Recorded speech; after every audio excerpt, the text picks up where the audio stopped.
Good morning. It's Friday morning already. It's bright and early. I'm out here on my front porch. I came out to have a second cup of coffee, and Watson and I are just kind of checking out the birds in this beautiful morning. It's good to see you. It's good to see you. It's been a long time, hasn't it? You know, the other day I was meeting by Zoom, I was meeting with my spiritual director, and we were talking about this pandemic. And she said, you know, back in March, when we all stayed home, it felt like a sprint, like we came out of the blocks fast, ready to do whatever we needed to do to get through this time.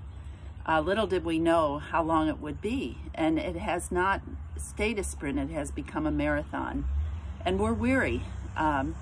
So we need to pace ourselves, and we need to continue to do things very intentionally and very carefully. We are beginning to reopen now that we're in yellow. You might have received an email, an all-church email this week letting you know what that means. Limited use of the building with very specific guidelines on how to do it safely, how to be together. At this point, we do not have any definite plans for resuming worship. We want to do it in a way that makes it accessible and safe to everyone. So stay tuned. We'll be giving you more information. We're working on that. In the meantime, we're going to continue on the live streaming, which seems to be working very well. We do want you to know, though, that we are all available by phone, email, text. Feel free to be in touch if there's anything that we can talk about. Well, this Sunday, I hope that you are able to join us. You know, this series has been really fun.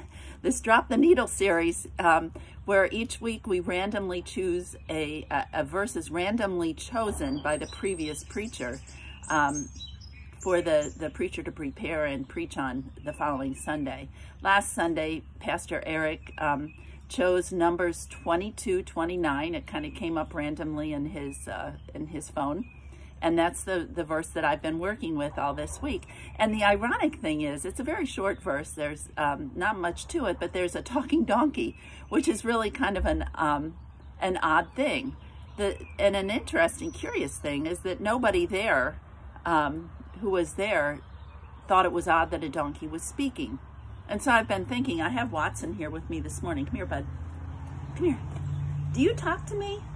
I've been thinking about animals talking. You know, kind of a Dr. Dolittle kind of thing. And I think Watson does talk to me sometimes, and just with his bright eyes and the way that he holds his head, he certainly communicates. Maybe not talks, but he communicates. Come here, Watson. Come here. Yeah, she's a good boy. Yeah. He's kind of taking it easy with me on the porch here. Anyhow, just thinking about talking animals, but really thinking about the way that God speaks and how do we listen to God speaking. Hope you can join us on Sunday. Until then, we hope that you have a good weekend. Happy Friday. Beautiful weather, beautiful day that God has given us. And we hope that you are all doing very well and continue to do the things that we need to get through this time together. Bye-bye.